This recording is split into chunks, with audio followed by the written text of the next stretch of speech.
روزہ کن چیزوں سے ٹوٹ جاتا ہے؟ نمبر ایک تو کھانے پینے سے اور شوہر بیوی کے تعلقات سے، حتیٰ کہ ان کو اٹکیلیاں بھی نہیں کرنی چاہیے روزے کی حالت میں۔ اذا کان یوم صوم احدکم فلا یرفث ولا یفسق ولا یسخب، وہ پیار محبت کی باتیں بھی نہ کرے، گند جو دیکھتا آ رہا تھا موبائل پہ وہ بھی بالکل بند کرے، مستقل طور پہ کرے، اور جو فضول باتیں ہیں اور اونچی بولنا ہے ان سب چیزوں کی احتیاط کرے۔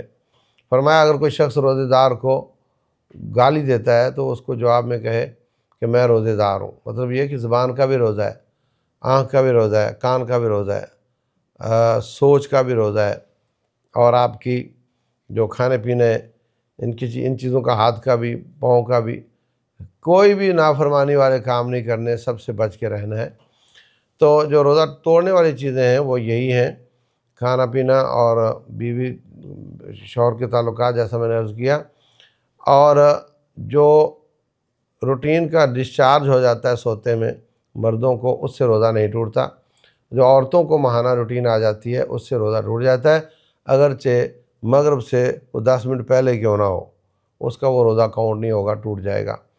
اور اسی طریقے سے اگر وہ ایسا انجیکشن لیتا ہے جس میں طاقت ہے، یا گلوکوز ہے، یا وائٹامن ہے، یا کسی قسم کی بھی قوت کا ذریعہ ہے، اس سے تو بہرحال ٹوٹ جاتا ہے۔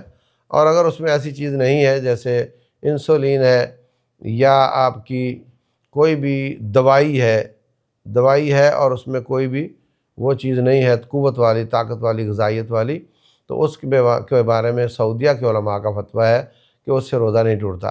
ڈرپ میں چونکہ پانی بھی ہوتا ہے تو اس سے تو ٹوٹ ہی جائے گا۔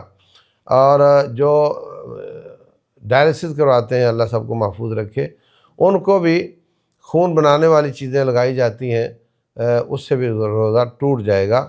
اور ناک میں کوئی دوائی ڈالے، کان میں ڈالے، آنکھ میں ڈالے، گلے میں پہنچے تو تھوک دے تو نگلے نہیں تو ان کا روزہ نہیں ٹوٹے گا۔